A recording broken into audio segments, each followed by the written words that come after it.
Hello, in this lecture we're going to take a look at a problem that will be working with ratios, and more specifically we're going to be talking about the current ratio and the quick ratio. We're going to calculate these two ratios after posting certain transactions to try to see what the effect of the transactions are on the ratios. So two things we want to learn from ratios. One is how do we calculate the ratios to get the number, and then two, what are the effects of the ratios. Oftentimes we have to work these ratios and then give a write-up as to what these mean.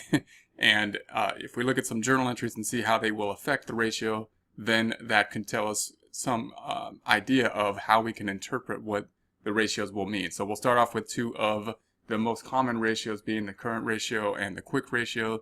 These are going to be liquidity ratios that we will be taking a look at. We're going to have the information over here on the left. We're going to put journal entries over here in the blue area. Then we're going to post those journal entries into this quick worksheet trial balance right here. So these will be our beginning numbers, and then we will have our ending numbers. We also have our accounting equation up top where we have the assets equal the liabilities and the equity. And then we're going to break down our assets into the pieces of the assets that will help us. So our current assets are going to include the cash, the accounts receivable, the allowance, which is related to the receivable, and the merchandise inventory. Then the quick assets are going to be more restrictive. So the quick assets are only going to include the cash and the accounts receivable, including the allowance as well. Then we have our liabilities. So we're going to use this calculation, and this is our current liabilities note. We're going to use these pieces in order to help us with our ratios. Then we're going to track those ratios. We're going to track the current ratio, the quick assets, the current liabilities, the current assets, the quick assets, the current liabilities, and then the current ratio and the asset test ratio, which is also sometimes known as the quick ratio. And then we have the working capital. So if we take a look at this, first off, this is where we're going to start out as of the beginning of the problem. Here we have the beginning balances, and we can see that we have our current assets, which are adding up to, if we take a look at our worksheet here, that includes the cash, the accounts receivable, the allowance, which is reducing the current assets by the 62. So the 80 plus the 150 minus the 62. And then the inventory is included in current assets. Current assets being fairly quick, liquid assets, meaning they're going to be converted to cash fairly readily.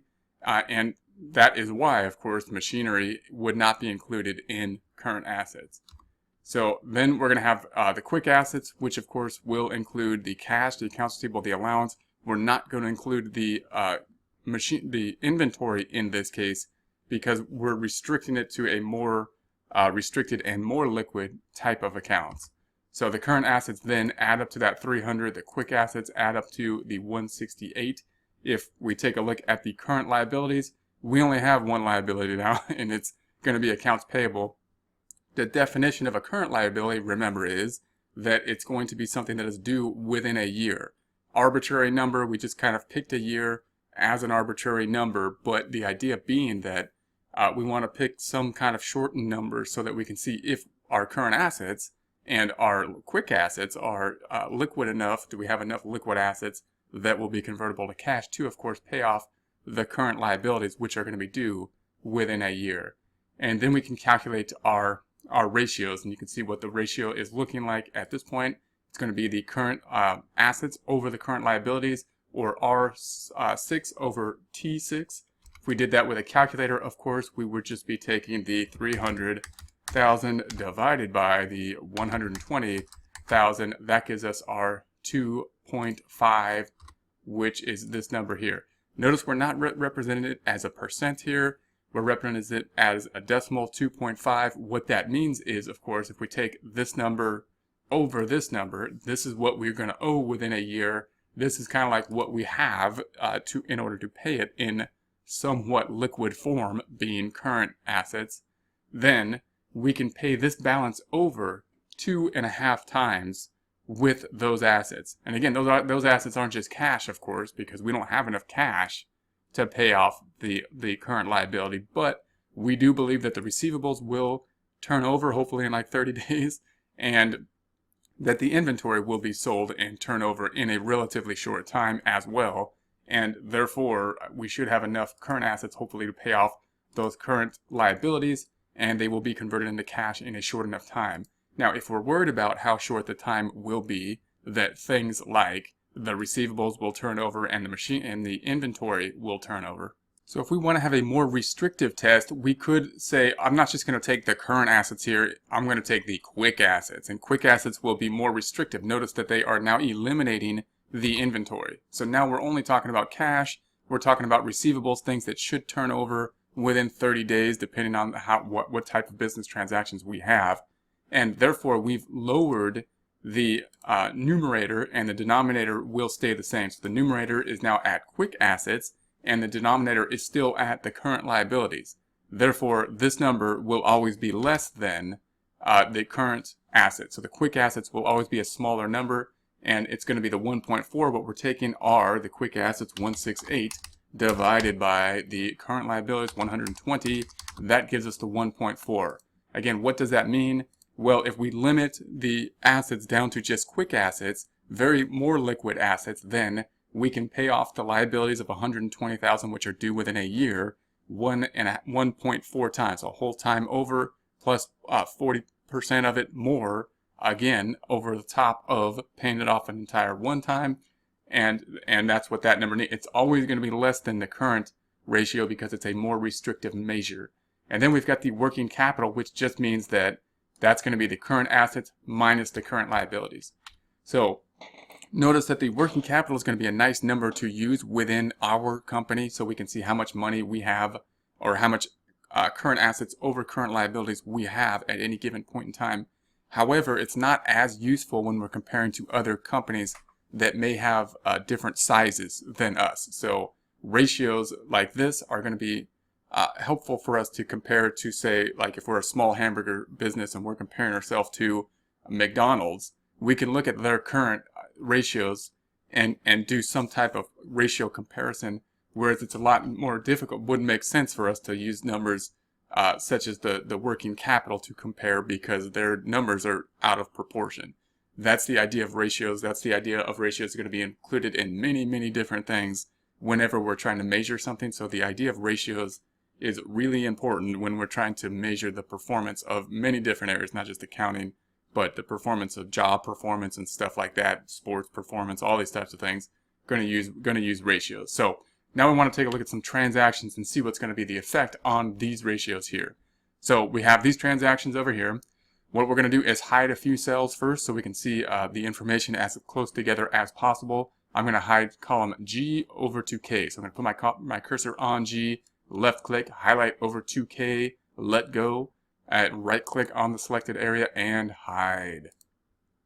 Alright, so we're going to post the transaction first. So first transaction, sold merchandise for cash, sales price, and the cost. So if we sold merchandise for cash, first question is cash affected? We're going to say, yeah, cash is affected. We sold it for cash. Cash is going up. We got more of it. And cash has a debit balance. We're going to make it go up by doing the same thing to it, which is a debit to cash.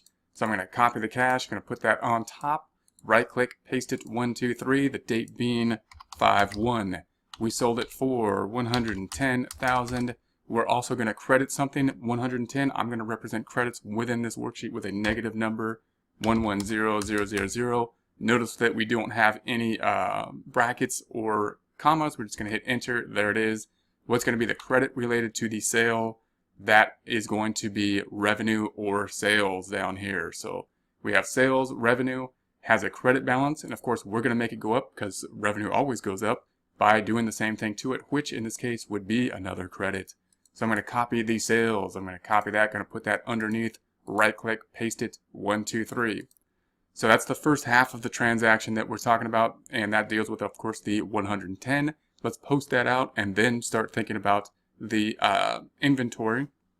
And note that this transaction is pretty much the same whether we're a service company or a merchandising company.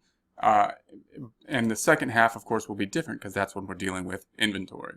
All right, so cash is going to go here. I'm going to post this amount to the middle column.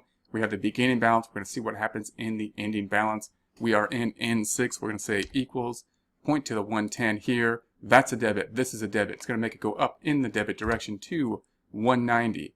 And you can see the change, of course, up here, what's happening to our assets. Of course, assets went up on this account. And both quick assets and current assets are going to go up. What's that going to do to our ratio? Well, the numerator just went up on both the current assets and the quick asset ratios. So let's take a look at the other side. Sales. Sales is going to be down here. So here's sales. We're going to post that to N17 equals and point to that 110. And of course, sales always goes up. So when we hit enter, we'll be back in balance. Net income will go up like so.